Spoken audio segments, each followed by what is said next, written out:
Think for yourself. Question authority.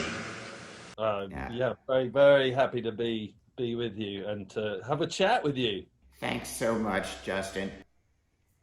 Do you remember the first like echoes of the ones that really started to come together first? It seems to be, uh, like consistently like this for each album we've done over the last few albums.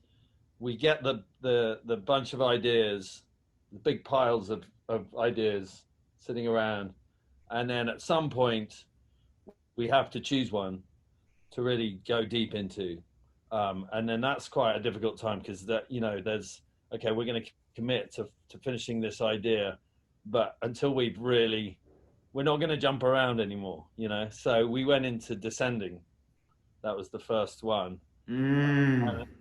And it took a long time, and we started getting out the blackboard or the whiteboard, and we've got all these pieces, and but very quickly we got into the first half of it, which was the Adam actually suggested I play. I came up with a riff for it, which is not the main hook, but the over that riff, he suggested I play this triplet thing, the diddly diddly diddly did, which Mm-hmm. starts with, which he's got a great ear for doing. He'd say, "Well, you know what? That was you? That's the bass, yeah, that's the bass." But it was Adam's idea for me to play that. He's like, some of the ideas I bought for that song, most of them are played on the guitar now, and he's like, "I think it'd be really cool if you played this triplet thing over the top," which was written over the top of my idea. So it's pretty cool because then he's like pulling you out of your space where you think everything the way it should go.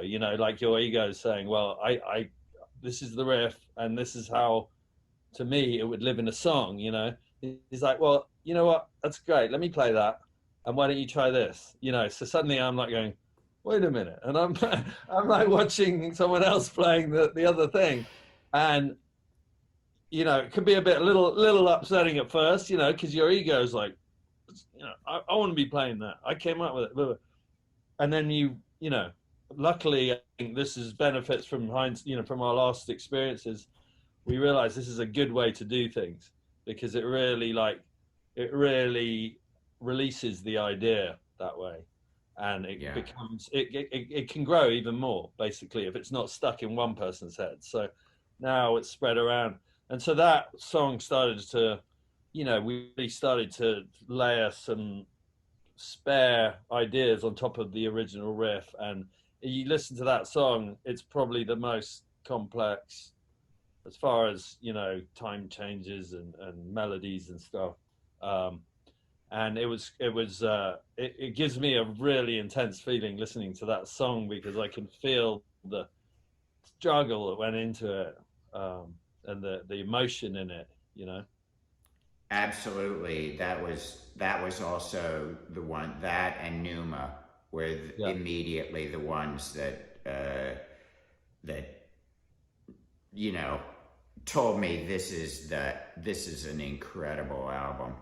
Yeah. And the when did the kind of the sound of the waters? They're artificial waves, that I believe Brian from Lustmord came up with them. And Wow. then Danny went down to the beach in Malibu and recorded his ocean. Might as well be.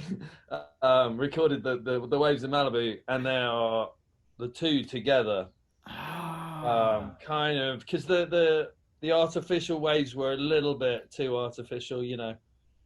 But we wanted it to be a little more than just the sound of the ocean. So it's a combination, um, and it's just I don't know. I mean, it doesn't.